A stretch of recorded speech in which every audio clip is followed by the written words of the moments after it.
You want answers? I'm as mad as hell, and I'm not going to take this anymore. You want answers? You have offended my family. I think I'm entitled. You want answers? I want the truth.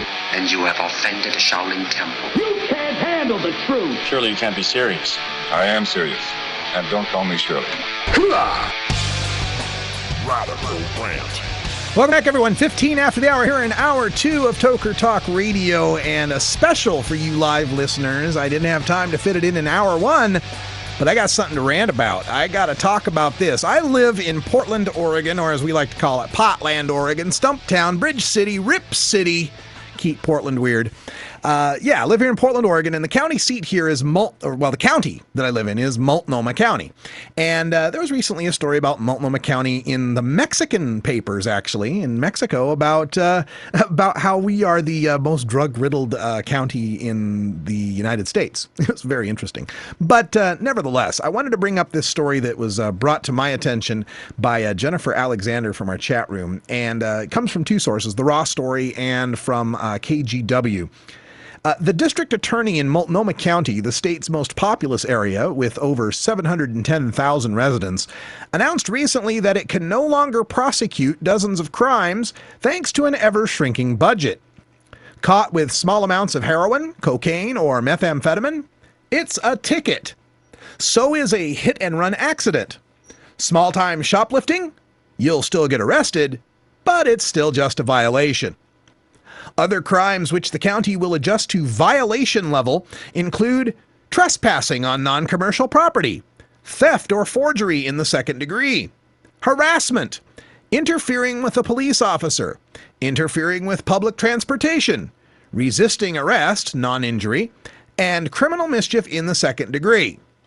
In 29 years as district attorney, Mike Shrunk says he's never had to do this.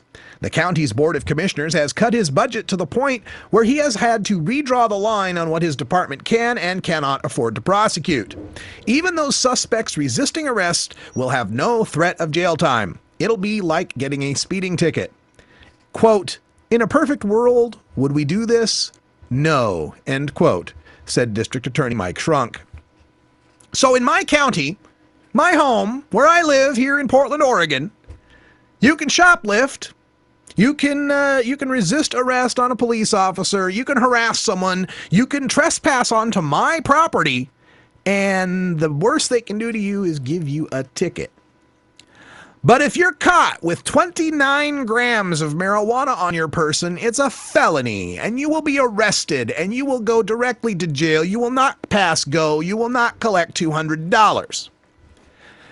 Somehow, our priorities are so messed up that we're going to let hit-and-run drivers get away with a ticket, but people growing a pot plant in their house need to be prosecuted to the full extent of the law. This is not making me feel any safer, okay? Let me also make just a little suggestion here to the city leaders, the county leaders, and the state of Oregon in general. 12% of Oregon adults aged 18 or older will use cannabis this year. Now, in Multnomah County, that would work out to at least 86,783 cannabis consumers annually. Now, that's just if we do the division based on the populations and so forth. I personally think it's probably more than 86,783 because it's a city, and our city's motto is Keep Portland Weird. And I'm sure that we are going to have a lot more pot smokers per capita than, say, Ontario, Oregon on the east side of the state in the middle of the ranch lands and farmlands, okay? So I'd even be willing to bet there's 100,000 annual cannabis consumers here in the Portland metro area, Multnomah County in general. But let's just go with 86,783. Let's lowball it here. The district attorney's office, the budget that he has to work with, where he doesn't have enough money to bust people for shoplifting, not enough people to take them to trial for criminal trespass or vandalism or any of these other things, his budget is $25.7 million. If each one of us annual cannabis consumers in Multnomah County were providing $25 in tax revenue every month, we would double the DA's budget. That's right. We would raise $26 million if you taxed every cannabis consumer in Oregon, or in Multnomah County, just this county, taxed each one of us $25 a month. And, how's that going to happen? I don't know, $5 a pack, $5 an ounce, however much we buy a month. However you work it out, I'm pretty sure I can convince myself and 99,999 of my friends to pony up $25 a month to not be harassed, arrested, and, to have our police force and our district attorneys prosecuting actual crimes. I'm sure that, we could find it in our hearts to kick in $25.